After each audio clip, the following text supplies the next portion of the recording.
This is a HeadGum podcast.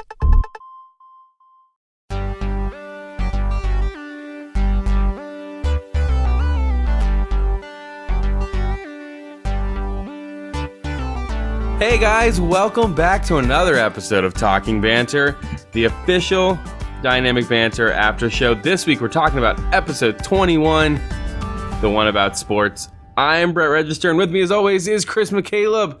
Hey Chris. Hello. Hey, how's it going? It's going pretty great, Brett. How are you doing?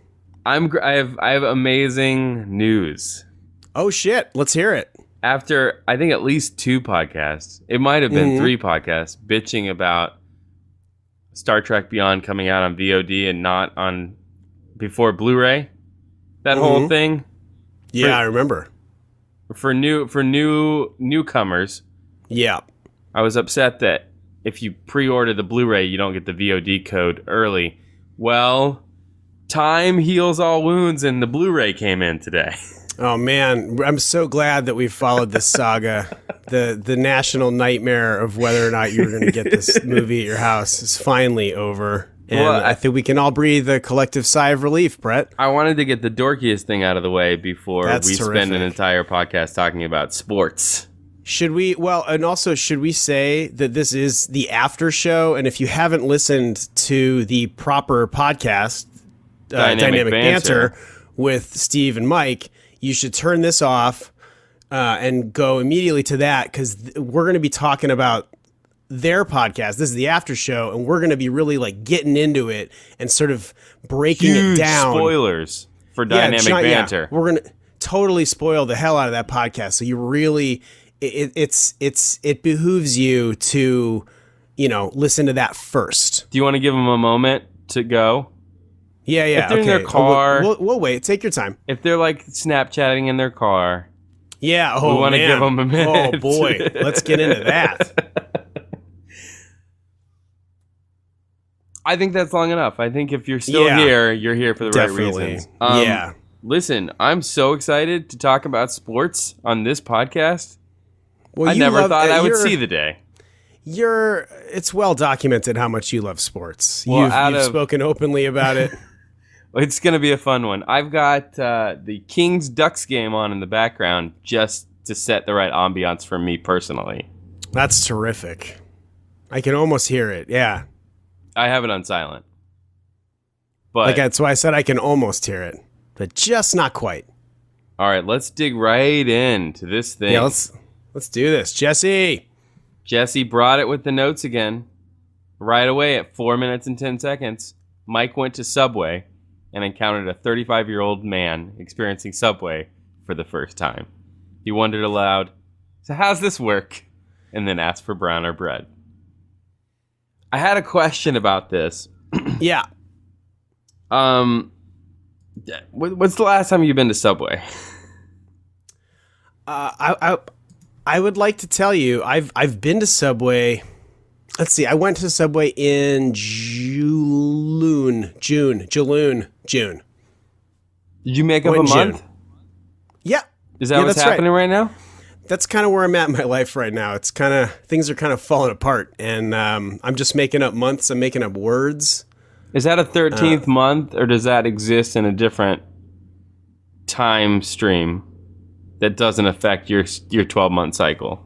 I feel sort of in the same vein of David S. Pumpkins. It's its own thing, and I'm a part of it.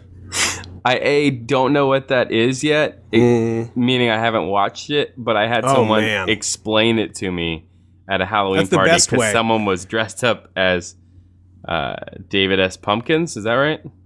That's someone who really didn't have an idea, and then that happened, and they're like, "Oh, thank Christ! I have an idea. I can go to this party. I don't have to be an embarrassment to my friends." Yeah, no, there's nothing better than having a sketch explained to you. That's the best way to appreciate comedy. Well, my question, I bet some of the listeners know what I'm talking about. It's the elevator, terror elevator. I forget what it's called, but it was on the Tom Hanks Saturday Night Live, Hulu. Yeah, but listen, I don't need to watch it. Oh no, it's been explained. That's that you've had the full experience. You've definitely appreciated it the same way as if you'd seen it. Sort of like I could explain to you the Beatles' White Album. You don't have to listen to it. I could just explain like, oh, there's a guy. He's Mean Mr. Mustard. Don't worry about it. Speaking of mustard, back to Subway. In Jaloon, I did go to Subway. I went and picked up a sandwich for myself and for my mom. It was kind of a panicked decision made sheerly out of necessity. I remember the older version of Subway when I was a kid, where they had the good bread that smelled weird but was delicious. And they would cut a triangle out of it? They would cut a triangle in it. Let me ask you, did you go through the item by item ordering process back then? I think you just sort of said, I'd like it with this, this, and this, and then they did it. I don't feel like you were like, lettuce. Okay, what else? I did laugh. Yes, I have had the same experience that Steve described, where it's like, okay, what else? What else? Excuse me, what else? Like, I've had that. I've definitely had that before. My Subway question is not important, but at 5:50, Steve and Owen went to lunch. They stood. Steve still thinks he's going to lunch with a dead person. I don't even want to get into that. They stood at the counter holding a conversation when the cashier interrupted them with, "What else? What else, sir? What else? What else?" Steve goes on to describe the lady, in my opinion, so in Jesse's opinion, that is deeply done with LA's bullshit. There's sort of two ways to cut this. I mean, was she yelling at him because he was clearly talking to a person that wasn't there? Or was she yelling at him because she hates her job and her manager will get mad if she's not turning orders at a certain speed? And here's what I actually thought when I listened to this is, as a director, especially directing a show for a long time, you get used to your actors and you sort of know what you have to say to them to get them to do what you want. Sure. And I feel like as a Subway sandwich creator, you get to that point where you know that you have to keep on someone and you have to hound them through the whole order or you're never going to get that fucking sandwich finished. You're like a traffic cop at that point. You're just like, let's get to the end of the line. Let's make this is not about making the best sandwich. This is just about making the most efficient sandwich to get you the fuck out of this line. Right. If you don't keep the pedal to the metal, there's a line out the door. The demand for Subway is almost at a Jersey Mike's level at this point. I think I think you're really trying to force Jersey Mike's into the conversation, because are you aware that Subway has the highest number of retail locations in the world of any fast food restaurants, more than McDonald's, more than Domino, more than anything. Subway. At least they did before the Jared thing. I don't know if that's still true. Do you think that hurt their bottom line? You bet it did. Do you think Jared or not getting sandwiches built fast enough hurt their bottom line more? I think it's Jared, because I think people are willing to spend another 30 seconds waiting for their factory sandwich to come off of the assembly line with their orange tomatoes. To quote Pete Holmes. Pete Holmes has a great whole bit about Subway and about how disgusting it is, and the fact that we all eat there. It's been a minute for me. Subway is like when there's nothing else. Subway is like the last bite of food after a zombie apocalypse has taken hold. That really should be their slogan. It shouldn't be Eat Fresh. It should be Subway when there's nothing else. I think that works for me.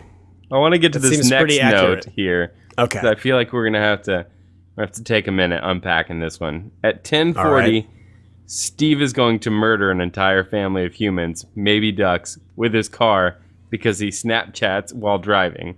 This time he Snapchatted because he took supreme umbrage with the owner of Doggy Leg, a mobile pet groomer, whom gave his company a nonsense name. I was not familiar with the term dog leg, so I was kind of confused at Steve's ire about this whole thing. Because doggy leg, it didn't really bother me, to be honest. It just seemed stupid. What really bothered me was when I worked on a show called Groomer Has It. Yikes. Yeah, hang on. The original title, and I'm talking for a while, up through almost delivering episodes, was Doggy Style. Oof. And no one wanted to tell the executive producer why they shouldn't use that name. I think everyone was just hoping the show would air as Doggy Style. Did the executive producer not get it? Did they not know that that's like maybe a sex move? A fairly pro. That's a widely used sex move. It's not. It's not the ropes course. If I remember correctly, it was 2 words in this case. Doggy Style. I think he was just happy with the clever switcheroo on the sex term. Clever is in quotes there, I think. I think the network eventually smacked it down, and Groomer Has It was born. Huge That's hit. The first good network note that has ever been given. So at 16:20, Mike railroads Steve's shit. He takes over the podcast to make sure that Steve stops being a dumb gentleman with the driving and the Snapchat. Steve believes that if he ends up dying for a joke, it's worth it. Steve, in this moment, sounds real dumb to every other rational human being on the planet. He does. Interesting note. So right before we watched the World Series tonight, Jamie watched Go Cubs. Dancing with the Stars from last night. We got a whole sports thing coming. Save it. Just hang on to it. Fair enough. Jamie's watching Dance with the Stars, and there was a tonight at 11 o'clock news brief. And I wish so much I had kept the quote or written it down because it was so salacious. But basically, somebody going 100 miles an hour was Snapchatting and got in a crash and died. Did they kill another person or just themselves? I don't know. I just got like a blip of it. It was like a little quick, like fatal Snapchat, but the text on the thing said like 100 plus miles an hour or whatever. So, in all honesty, I haven't done any additional research. I guess I could easily Google it. Snapchat car crash? That feels like... What? This is recent? Yes. So, Snapchat video shows driver speeding at 150 miles an hour before deadly crash. This was yesterday. Oh, man. Hey, hold on. Where'd that text go? The moments before a car crash that left 5 people dead in Florida, of course, in Florida, were caught on video. So I guess he posted it. Anyway, this is a public service announcement, kids. Don't Snapchat and drive. Don't do anything and drive other than driving. Well, moving right along at 25 minutes and 30 seconds. We're 25 minutes in at this point. This is a rarity. I thought we were at sports almost at the get-go. Anyway, 25 minutes, 30 seconds. Steve claims that no one makes fun of sports. Mike says Chris D'Elia hates sports and makes fun of them. Chris D'Elia. Wow, it's interesting seeing it spelled. Hates sports and makes fun of them all the time. Steve tells us something about sports. There's apparently a lot of terrible and evil shit in the sports world. Mike hates it when football rips 18-year-old girls away from their families, uses them, and then throws them out. Mike is definitely a little miffed here. Mike says that all you have to do to be a decent person is, in the face of wrongdoing, is to admit to it, and own it. Social media complicates the process.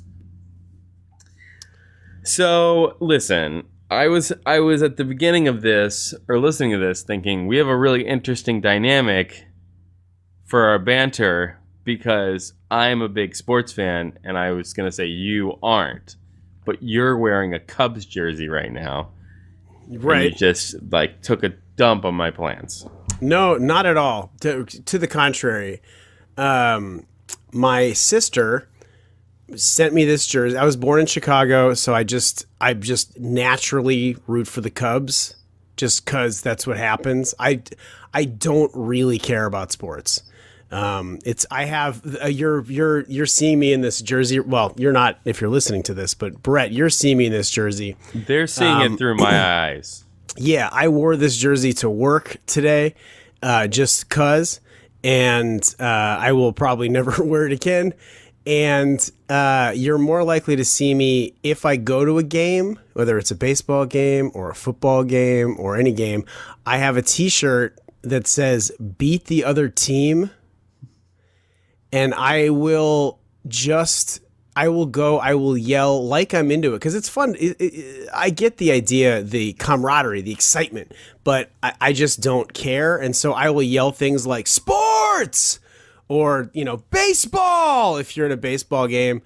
And it turns out people really hate that. And they think they detect, perhaps rightly so, that I'm maybe making fun of the whole institution. Mm-hmm. And so you are not wrong to say I don't care about sports and you really care about sports. Yes. I find sports, baseball in particular, to be amongst the top tier of entertainment for me, personally. Wow. Well, me and Owen, when he was still alive, were talking about this, and I was saying I would potentially give up all other forms of entertainment to have baseball. When it really comes down to it. Now, why? Why is that? Because I don't know. It's like, it's almost perfect for me. I really enjoy going to the games and now taking my family to the games. Sure. I think we're still a real gentleman's sport, and I get way into it. If the Dodgers are doing good, I'm in a good mood. Now, what do you like? What do you like most about it? Do you like how slow the game is? Do you like how little happens? Here's the problem. There's not a whole lot going on. Here's the problem. People mistake baseball for being boring all the time, and they're wrong. It's not boring. It's baseball. It's not meant to be basketball or football, where it's super high octane, kind of chaos for 2 or 3 hours. It's meant to be a little more. It's a gentleman's game, like people can play it a little later in their life. They stick around a little longer. There's better stories there. You can sit back and sort of enjoy a game and relax and not have to lose your fucking mind every few minutes. And unlike hockey, which I'm watching right now, which if I wasn't doing this podcast, I would actually be screaming at my television. But that's second. That's hockey's second to baseball. There's a gap.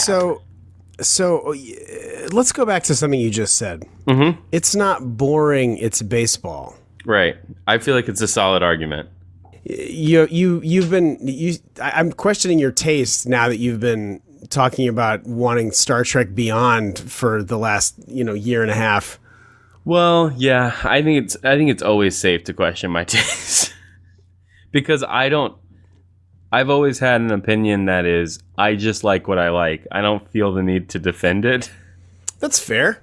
I think that's fine. I think that's actually kind of a progressive opinion, and I think that as I've gotten older, I have less and less inclination to try and fight with or argue with someone to try and convince them that they're wrong, or if anything, I like to understand why someone feels a way that they do. Well, I feel like sometimes, I think a lot of what people respond to with TV shows and movies is very personal, whether they admit it or not. Like, I liked this because it reminded me of this thing, or I like this because it made me feel this way. And I think it's hard to convey that to somebody else. Yeah, I agree. Like, I talk a lot about that I love the movie Timeline with Paul Walker. You talk a lot about that? I do. Well, because that's like keep it to yourself stuff, I think. That's like a real personal. Let me get to the end of it. So I got real sick. I was in the hospital for several weeks when I was in college, and then they evacuated me from the hospital because a hurricane was coming, and I was doped up out of my mind because they thought I was dying. So they pulled me off of all that shit, like all the morphine and shit, and just were like, yeah, you got to go to Georgia. You're being evacuated. And I had like full-blown like drug relapse, or not relapse, but whatever you go through when you're like cold turkey. Yeah, withdrawal. I just went like crazy for almost 3 full days. Just went like totally nuts. And I was coming out of that, like day 4, I was just like in a blanket, like in my parents' basement. They had built the basement into like a theater room, and I just lived down there for a few days. And my mom would just go get movies from Blockbuster, and we would watch them. That's all I did. And one of them was Timeline. And for some reason, that movie, like I associate that movie with getting better. That's cool. And so now it's like every time I watch that, it makes me feel good. That, The Big Bounce, and Intolerable Cruelty all are on that list. Oh, wow. And they're all not good movies. You know, I'm not going to fight you on any of those because your point. You have convinced me of why those movies are important to you. But speaking of women, we got to get into the brass tacks of what Steve was talking about. Okay. So talking about sexual assault and all of that, and why that it felt like he was trying to build a case about why he didn't like sports. Right. And that people get second chances. Yeah, Greg Hardy got a second chance at the Cowboys that he shouldn't have gotten, and every other team wouldn't take him, which makes me just not like the Dallas Cowboys more. But I do feel like a bunch of little points. We'll get there. The first thing is, if you don't follow sports, like if you're just not watching sports, you're not listening to sports radio, the only news you're going to get are these scandals or these big, Sure. So for Steve not following sports, that's going to be his opinion of sports, because that's the only piece of sports news that will touch his newsfeed. Here's what I think. Excuse me. What I think Steve was trying to articulate and sort of failing to convince Mike about was that he feels that sports celebrities are given too many unfair second and third and fourth opportunities to prove themselves, to make up for mistakes that they've made, when their mistakes in, let's say, corporate America would not be tolerated after the first time.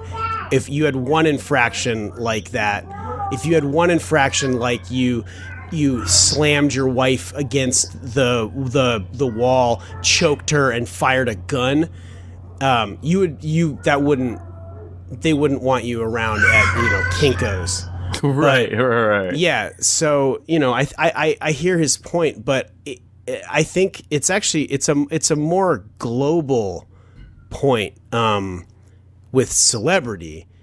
But I hear what he's saying, because I think we look at athletes as kind of our sort of like sanctioned warriors. They're not.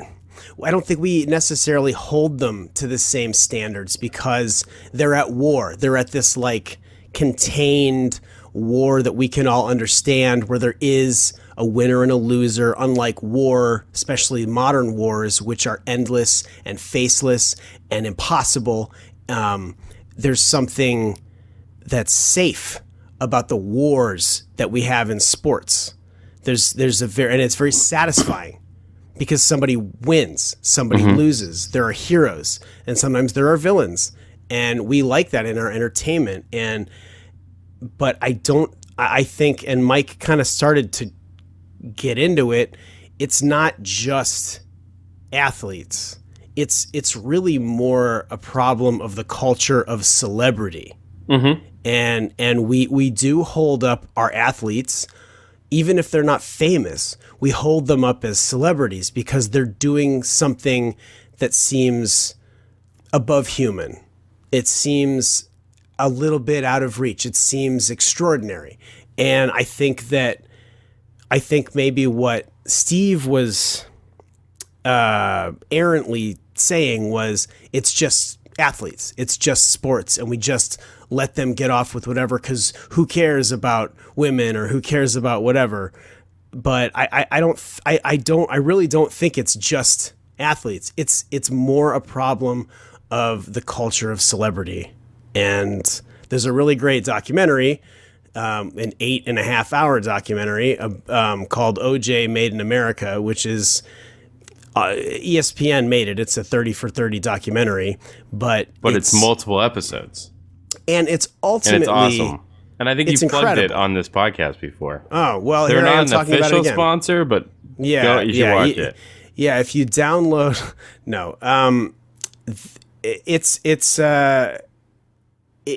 I recommend watching it because it really sort of demonstrates kind of what they were talking about, which is it's not even that he was an athlete. It's not that he was African American. It's not even just that he was rich, although all of those are a huge part of it. It's that he was a modern god, which is what some celebrities are held up as. There are gods. There are deities. They're above us, and they live in this exalted world, and we don't necessarily apply the same rules to them. Is that right? I don't know. Probably not. I don't think so, but it's not. I think it's an unfair criticism, sort of what you're saying and sort of what Mike's saying, that it's just sports. Right, and I think that was what, to use the Jesse Notes term, that what I took umbrage with was Steve was using that as a reason to dislike sports, right, as a whole thing. And to me, it is a very, it feels like football probably has the most of this, and they're also the most. I mean, you're asking people to just slam their head into other people for years and years and years in hopes of making the NFL. Not to mention they just get screamed at every day at practice, and you don't think that they're going to have some issues. But I think the assault issue is much bigger than, sexual assault happens. But Ray Rice with his wife in the elevator as an example. Man. But he's that also is insane. Done. He's not playing football again. It was because it finally came out. They knew about it and they didn't do anything, but because everybody got caught is when they finally did something. But that, again, that's where corporate America meets celebrity culture, and the permissiveness of celebrity culture, and that's not a good thing, that we just sort of go, or that there's a boys will be boys, the term, the locker room, that's which anybody who says locker room talk has never been in a locker room, as we've discussed. Well, what I was going to say, first of all, I won't defend the NFL. I think there's too much evil there. But I'll defend baseball and hockey. I won't defend. Well, it's a gentleman's game, right? Well, baseball is a gentleman's game, first of all. But what I was going to say is, yes, that happens in sports. But I think so when you cheer for sports, I'm a Dodgers fan. I'm a Kings fan. You know what I mean? I'm not a fan of, I like Clayton Kershaw, and I love that he's on our team. But if Clayton Kershaw got traded to the Giants tomorrow, he would be dead to me. I would never speak his name again. But I always loved the Dodgers. And it's a different sort of, so when I cheer for sports, I'm cheering for a team. I'm cheering with my sort of community around me. But my bigger problem is the Polanski of it and the Woody Allen of it. They really have suffered no consequence for their actions. Well, and it's put me in a place where I'm they created something that I love, and they put something out into the world that has inspired me to make content and has inspired me to do things. But I'm constantly at odds with, can I still really love Manhattan as one of my favorite movies, or I mean, like, personally, do I have to question that? Because that's something that someone creatively made. That's his. It's not like cheering for the Dodgers and then one of the Dodgers goes and sexually assaults someone and they kick him off the team. Does that make sense? It's like, to me, it's more egregious in their case. I do need to. I need to take issue with something that they said on the podcast and that you just said about Roman Polanski. But before I do that, I do need to say, little behind the scenes look here. I have a little pop filter in front of my microphone so I don't blow out the microphone every time I make a sound, and it's screwed into itself against my desk, but I don't want to ruin my desk, so I have these Cards Against Humanity cards that I have thousands of, and one of them, I'm not making this up, the one that is right on top that says the ethical implications to enjoying a Woody Allen film in light of the allegations against him. It's an answer card. The ethical implications of enjoying a Woody Allen film in light of the allegations against him. It's from one of the I think it's from the Judaism pack. Of course it is. So the thing I want to take issue with, and people can look this up if they think I'm wrong, or they can watch the documentary, I think it's called Wanted and Desired, about Roman Polanski and about everything that happened. It's something that happened in America, unlike what they said at first. They said it was something that happened in Europe. It. Yeah, kind of. But he did a thing that is heinous and horrible and deplorable and indefensible. Absolutely. And I am not defending him at all, nor should anybody, I think. But he did serve prison time, and he struck a deal with a judge, and the deal was for the prison term that he had served, time served. We could all argue whether it was enough time. I would say it was not, but that was the deal that he made and signed. And then he got out, and then the judge reneged on the deal that he made with Roman Polanski. And Polanski's lawyer saw that this was happening and said, you need to leave the country tonight because this judge is trying to become a celebrity. He's doing this for political reasons, and he's going to fuck you, and he can do it, even though he made an agreement and a deal.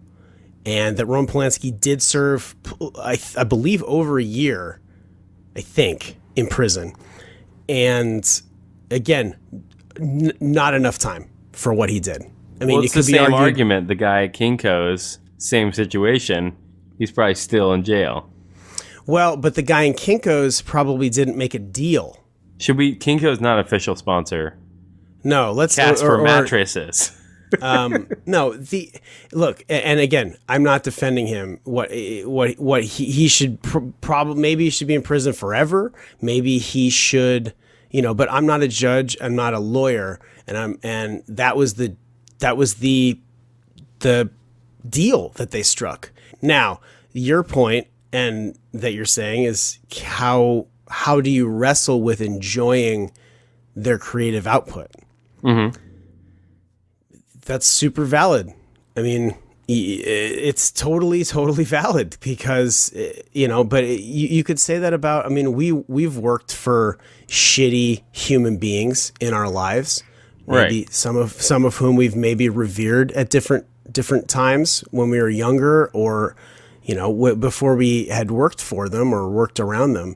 And, it's that they say, like, be careful about meeting your heroes, because a lot of times they're going to disappoint you, and they're going to turn out to be human, and they're going to turn out to be people who are narcissists who have had everything handed to them their entire lives, or who surround themselves with yes men, and they, everybody makes them believe that their shit don't stink, and that that everything they do is great, and that they're the greatest. And, a lot of times you can look back at the parents, and if they didn't have strong parents raising them, they just go crazy. It's just self-will run riot. and they, but then you can look at a guy like LeBron James, who was told from the time he was a teenager that he's like the greatest basketball player ever to play, the next Michael Jordan, who has been, we all, even if you don't follow sports, that Michael Jordan is held as the greatest player ever. Well, we'll see. He's got 6 MVPs, and LeBron's circling a 6th one this year. So there you go. So I think the kids might remember LeBron as the GOAT. They certainly will. But he's a relatively well-adjusted guy. Has he ever had a sexual assault case? Has he ever been accused of anything like that? I mean, I'm actually kind of asking that. Yeah, not that I know of either. Kobe had some drama. Yeah. But I'm actually more into the Lakers now that Kobe's gone. Yeah. So, that's a totally, I'm not talking about him. I'm talking about a guy who clearly had a strong mother and a strong family that said, you're going to be a person first and a celebrity. You're not a god. You're not this person. You're just LeBron, and you're an incredibly gifted athlete. That's a thing that you do, but that's not who you are. And I think that, you can look at people in all walks of life, especially as we're examining celebrity, you can look at all types of celebrities. You're always going to find bad examples and good examples. Well, the other thing I wanted to point out is the, sports community or football has been riddled with its share of, controversy in this area, but also our Republican nominee for president is embroiled in it's just like the guy who could potentially be the leader of our country is embroiled in these sex scandals. Multiple sex scandals. He's accused of being involved in the sexual assault of a 13-year-old girl. But all we're trying to say, kids, is it's okay to watch sports. Don't listen to Steve. Don't Snapchat. Don't listen to Steve. He Snapchats in his car. That's the takeaway. Yeah, that's the takeaway. It seems legit. That's like the rainbow at the end. I've been very interested, just to dive back into this after we pulled ourselves out. The Cosby stuff. Mm-hmm. He is the one exception. In that, like, celebrities get hit with these scandals all the time and sort of dodge them, and he got hit with a scandal, and people I think it's because people held him in such high esteem and such a beacon of what is good, and he's just like. But the fact is, this is not the first time he's been hit with these scandals. These scandals have been dogging him his entire career. He just makes them go away. He pays for them to go away because he can afford it. And you get all the justice you can afford, and he can afford an alarming amount of justice. And, this is the first time that people finally said, I've had enough. I'm not going to just let him pay me to go away. This isn't right. And this story needs to be told, and people finally felt emboldened to hold him accountable for his actions and to hold him. It's unfortunate that he's being held accountable first in the court of public opinion, because that's not how our judicial system is set up. You technically should be innocent until proven guilty, although anybody who's watched any of the murder mystery things like Making a Murderer or the Staircase knows that that's rarely the case. The Staircase? Oh, you got to watch The Staircase. If you like Making a Murderer, I think The Staircase, the craft is not as good. The filmmaking is not. I mean, the filmmakers. I was like, the movie The Craft? Yeah, it's not as good as The Craft. That's fictional. That's about fictional witches. Fairuza Balk and Nev Campbell. It's not. The filmmakers of Making a Murderer really have something. But the narrative of The Staircase, it's a documentary, is in the story. I think the story is much better. It's better. I mean, this is ultimately it's upsetting that we're like, oh dude, you got to see this thing, because at the end of it, there's a person who died, whether or not they were murdered by the person, whether or not they were murdered by whoever. There's a dead person and their families and victims on all sides, and it's super incredibly sad. But The Staircase, I think, pound for pound, it's a better and more satisfying documentary, because it just is. It's without, I can't really say much without giving everything away, but you can watch the first 3 episodes, I think, for free on Sundance. Has them on Vimeo. Okay. And then, because Sundance, that was going to be my next question. I was like, where do I go? Yeah, I'm sold. I'm sold on the product. Well, but then you have to join to see the rest of them. You have to join the Sundance Doc Now Club. But if I can't Amazon purchase them off of Amazon or iTunes. Well, but here's the thing. No, right. I can see. Tell me the thing. The thing is, you can get if you have Amazon Prime, you can get a free month trial to the Doc Now Club, so you can watch the whole thing in that free month. This is a brutal amount of work. It's not. It's just a couple of buttons. That's too many. No, I thought that too. It's pretty easy. Well, listen, we've once again scheduled a podcast on a Tuesday night when I have to shoot Wednesday morning. So as much as I would love to continue talking about this, let's jump. We're going to jump way ahead. Yeah. Into the History Road at 57 minutes and 54 seconds. Because I like Jesse's notes here. He wrote, time for an OG History Road with Lee Graylish, told by Steve in an English accent with Owen on the keys. Can we call that an English accent? Well, next note is at 1 hour and 1 minute. Jesse writes, I no longer know what this story is about because Steve is having a stroke, an incredibly English stroke. And I felt the same way. I definitely dipped out and then tried to get back in. Yeah. But was far too behind. It was really behind confusing. The accent. I agree. I was enjoying what seemed like total silence from Mike. Mike and Steve at 1:08 and 15. Mike and Steve are actively working on a live show. They'll see us at the Winchester Mystery House next week. Just kidding. It'll be 100% at Meltdown Comics. This is very exciting. I don't know. This is Jesse wrote that. I don't remember them saying that. I also haven't talked to Steve about this yet. So, details pending. I could see it at Meltdown. I could see it at other places. There are a lot of cool places, and certainly in Los Angeles, there are lots of venues. Well, we definitely discussed some live activities in other podcasts and while playing VR extensively. Well, by the way, there's just been more since last we spoke. So much more VR.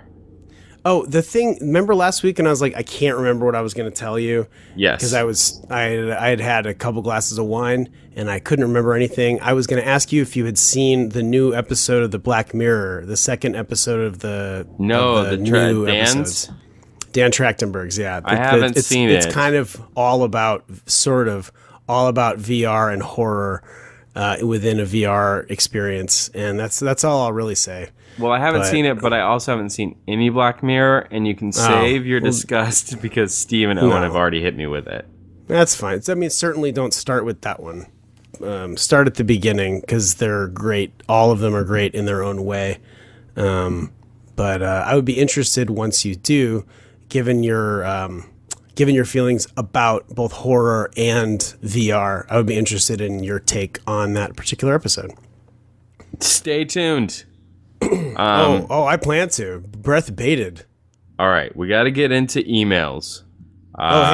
Before you do that, can I thank all of the people who've been flooding me on Instagram and communicating with me and checking out my. I see you. I see you guys. I feel like you just accomplished that. This just happened. No, it's like over the last week. I think you just thanked them though. Oh. Here it is. Oh, you mean I'm asking you, can I just thank them? Here's me thanking them. Okay, Thank you. Oh, I Thank talked you. over it. You should try again. God. I talked over it. That one I definitely talked over. Thank you. That was a really nice thank you. Yeah. We're getting into emails here. I categorize emails that we've already read in episodes. And this is the 17th one of these of Talking Banters. We've done 17 of these. Wow, that's a pretty good round number. Just 17. That's like 17. Please excuse the interruption, but the following program, Talkin' Banter, has been officially terminated by the Hive Council of the EZU. We appreciate your support and look forward to providing you with new programming from the EZU very soon. Thank you, and remember, the Hive is watching.